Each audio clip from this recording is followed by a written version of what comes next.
tap you on your shoulder and say, hey, you're going the wrong way. But oftentimes he might send somebody your way or send a word your way, or pastor might preach a sermon that says, hey, wow, I am really going the wrong way.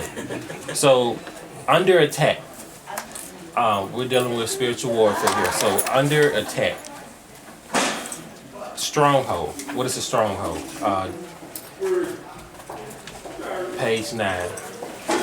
Not be a thought process, a habit, or an addiction through which Satan has set up occupancy in your pain of watching their hero succumb to his mortality.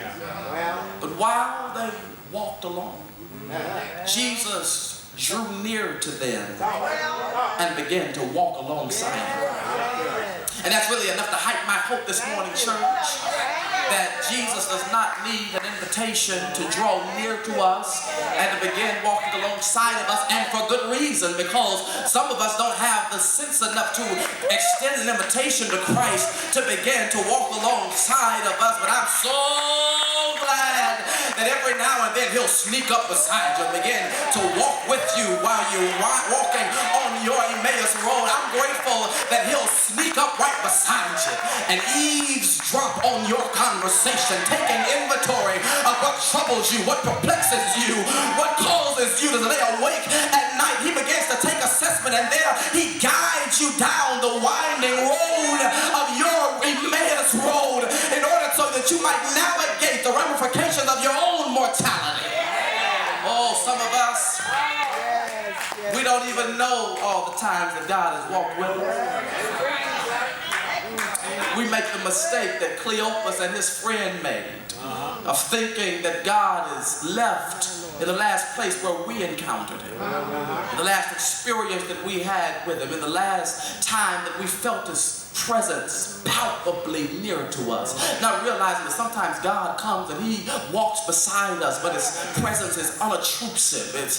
He does not interfere. He just walks beside us silently. Cleopas thought that they had left Jesus in Jerusalem. They didn't know that they were walking with the immortal God down their Emmaus road. And I'm so glad, church, that our God won't stay where you left him, that he'll leave the place where you left him and he'll begin to come where you are. You can't escape where God comes. God will walk with you through every situation, through every winding road, and sometimes you won't even realize that it's God who's been walking with you all the way until after the fact, when you sit down and begin to reflect on how it was that you made it over, and you realize that the only reason why I made it this far is because his presence upheld me. And I wonder, is there anybody that came to church today who can look back through the rearview mirror of your life and realize that the only reason why you made it through the divorce, the only reason why you made it through the bankruptcy, the only reason why you made it through the depression and the despondency was because he walks with you? Oh, come on, talk back to me. And sometimes he'll walk with you even when you don't realize it. You fussing and cussing, talking about you all by yourself, talking about you lonely, not realizing that the only wise God is taking every single step with you. Thank God he won't stay when you left him. And that's how the immortal God maximizes our mortality. He maximizes our mortality by walking with us.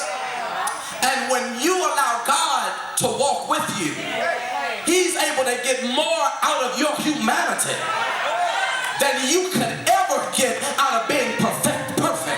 And some of us, we think that we've got to be goody two-shoes and perfect and have it all together in order for God to use. That no hurt, harm, and danger may befall her. God, keep your hand on life. We pray in Jesus' name. We thank you for her family, her mother who is here. And God, we ask that you would keep them in Christ's name. Amen. Come on, church, let's celebrate. Okay. Good morning.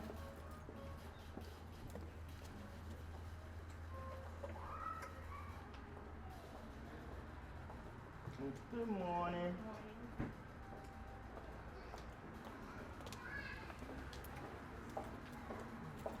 Good morning.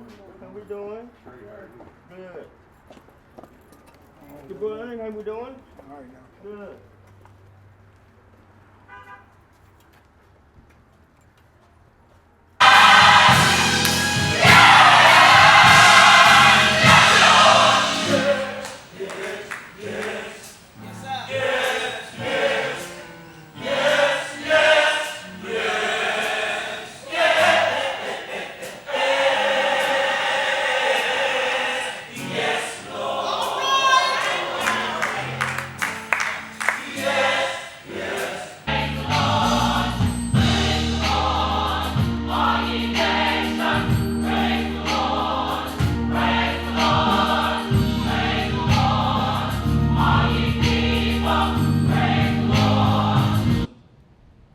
Seeing Peter and John about to go into the temple, he asked to receive alms.